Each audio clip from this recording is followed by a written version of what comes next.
Student Representative Council members of its university have convened in a mass meeting this evening on their plans going forward in the protest. It has been an eventful week in the streets of Braamfontein as students took to the street to protest against financial exclusion. Friday was no different. This time, protesting students attempted to pull down a miners' statue near the City of Johannesburg offices in Braamfontein. Protesting students are determined to make their fight a historical and unforgettable moment that will set free, quality and decolonized education for generations to come.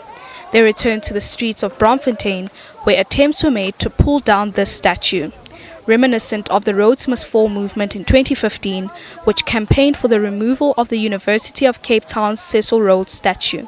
That statue represents colonialism, apartheid and racism. That statue of Van Brandes, Van Brandes was from Europe.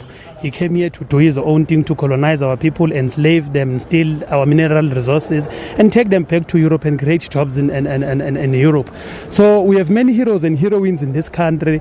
Why are you not erecting the statues of those black leaders, those African leaders who have led the revolution, who have led our people? This is not the only change that protesting students want to see. WITS SRC members echo the economic freedom fighters' call for the renaming of De Beer Street in honor of the late Mthokozisi Ntumba.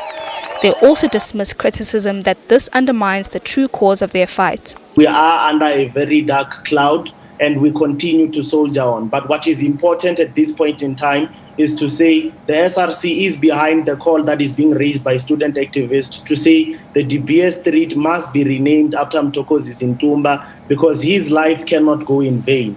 He was a master's, he had just obtained his master's degree. He was a student, he was someone who understands the importance of education. He was someone who valued the fact that education can be used to transform the livelihoods of many in our country. And as such, his life cannot go in vain. We support the call and we are going to throw our weight behind it as the Student Representative Council.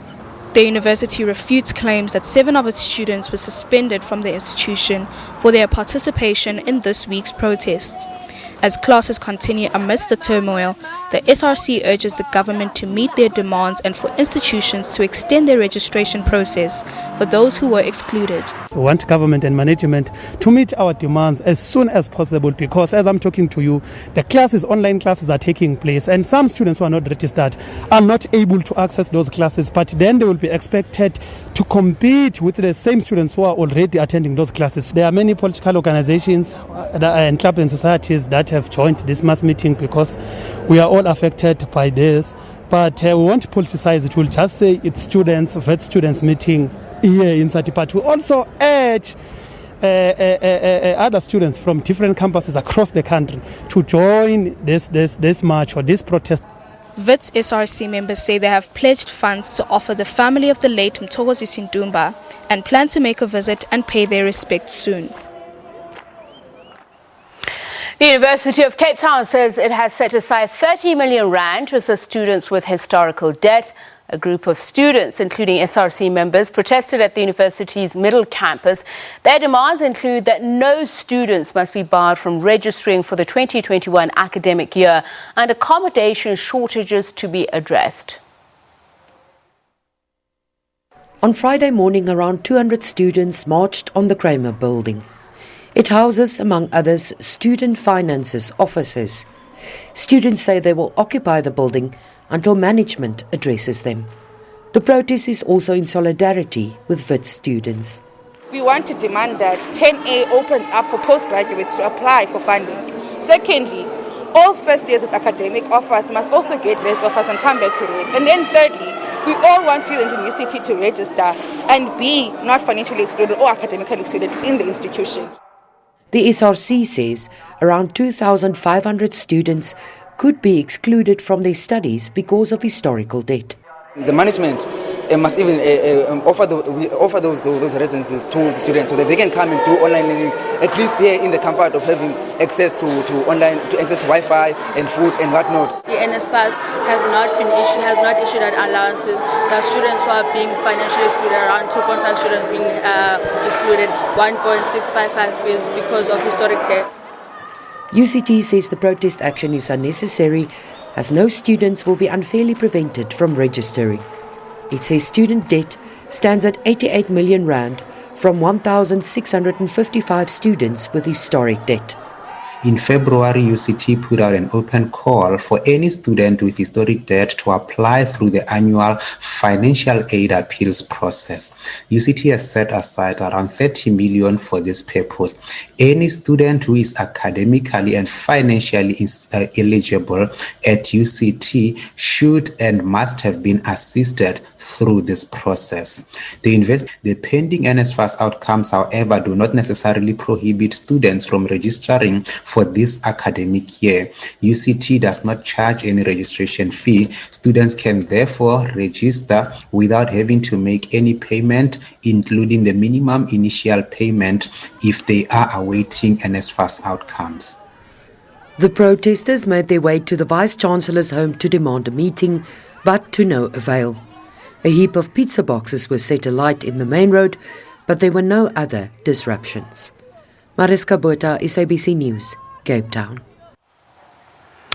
University of the Free State students vowed to intensify their fees protest until their demands are also met. Students are calling for all deserving students to be able to register for this academic year.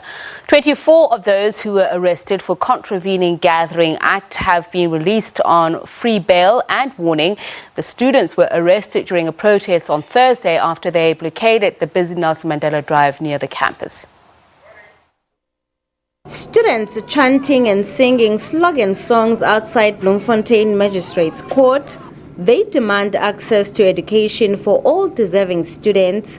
They have threatened to continue with their fight until their demands are met. So we will continue to ensure that our students are in the system. I think that is the primary role that we're going to play. The system has been very unjust to us as students, particularly those who are poor. So we're going to ensure that from now on, we're intensifying the struggle. So the way forward is that we must be given access to campus, because we've seen that it has failed with online registration. So let there be a mixed hybrid system of registration on campus. We're not going to allow that white system of the University of the Free State to continue to exclude black students from that institution. All we want is education. All we want is to be registered. That is all that we want. The Free State ANC Youth League supports the students' protest over free education. We are not happy with the conduct of the management of University of the Free State, of giving the students run around, of denying them access to campus, and also of not being honest on how they deal with. But most importantly, we are disturbed by the fact that university uses the securities and the law enforcement agencies wrongly. The varsity management is investigating the alleged victimization of students by UFS Private Security and says that students who have not registered yet will be given full support of the catch-up plan. There was no formal incident reported at the protection services of the university, but I, however, have asked for investigation into the alleged incident. I haven't received any feedback from the investigation as yet, and therefore I can't in fact report whether the incident in fact did take place and what was the extent thereof. Where there are NSFAS students and NSFAS have confirmed funding for 2021, even if you have historical debt, you are allowed to register. Where we have non-NSFAS students and you have a debt of more than 20,000, you will have to bring the debt down to 20,000 before you can register. The case for 24 students have been postponed to the 23rd of April for further investigation. Aphumelele Mdlalane, SABC News, Bloemfontein. ANC Limpopo